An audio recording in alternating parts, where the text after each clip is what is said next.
ভারত ও পাকিস্তানের মধ্যে সাম্প্রতিক উত্তেজনা ও সামরিক সংঘর্ষের পরিপ্রেক্ষিতে 10 মে উভয় দেশ একটি পূর্ণাঙ্গ ও তাৎক্ষণিক যুদ্ধবিরতিতে সম্মত হয়েছে। এই চুক্তি যুক্তরাষ্ট্রের মধ্যস্থতায় সম্পন্ন হয়। দীর্ঘ 48 ঘণ্টা ধরে দুই দেশের প্রধানমন্ত্রী সহ ঊর্ধ্বতন কর্মকর্তাদের সঙ্গে মার্কিন পররাষ্ট্রমন্ত্রী মার্কো রুবিও ও ভাইস প্রেসিডেন্ট জেডি ভ্যান্সের আলোচনার পরই এই ঘোষণা দেয় যুক্তরাষ্ট্রের প্রেসিডেন্ট ডোনাল্ড ট্রাম্প। তবে এবার পরমাণু অস্ত্রধারী এই দুটি দেশের যুদ্ধবিরতি নিয়ে সামনে এসেছে নতুন চাঞ্চল্যকর তথ্য।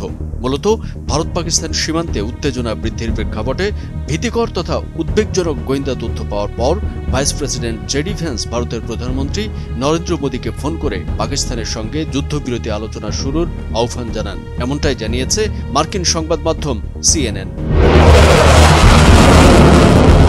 সংবাদ মাধ্যমটি জানায়, মার্কিন প্রশাসনের একটি কেন্দ্রীয় দল ভাইস প্রেসিডেন্ট জেডি ভ্যান্স, পররাষ্ট্রমন্ত্রী ও অন্তর্বর্তীকালীন জাতীয় নিরাপত্তা উপদেষ্টা মার্কো রুবিও এবং হোয়াইট হাউসের চিফ অব স্টাফ সুজি ওয়াইলস ভারত ও পাকিস্তানের মধ্যে চলমান সংঘাত ঘনিষ্ঠভাবে পর্যবেক্ষণ করছিলেন। প্রতিবেশী ভারত ও পাকিস্তানের মধ্যে সংঘাতের মধ্যেই 9 মে সকালে যুক্তরাষ্ট্র এমন কিছু গোয়েন্দা তথ্য পায় যা পরিস্থিতিকে বিপজ্জনক বলে ইঙ্গিত দেয়।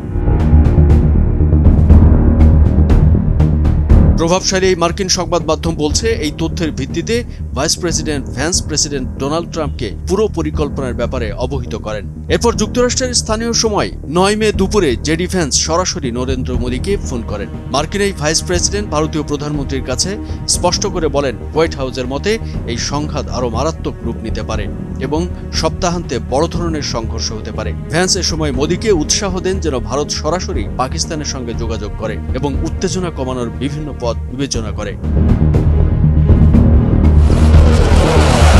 প্রতিবেদনে বলা হয়েছে, ওই তথ্যের প্রকৃতি সম্পর্কে বিস্তারিত জানানো না হলেও তা এতটাই গুরুত্বপূর্ণ ছিল যে এই 3 শীর্ষ কর্মকর্তাকে বিষয়টিতে যুক্তরাষ্ট্রকে আরও সক্রিয় হবার প্রয়োজনীয়তা বোঝাতে সাহায্য করে।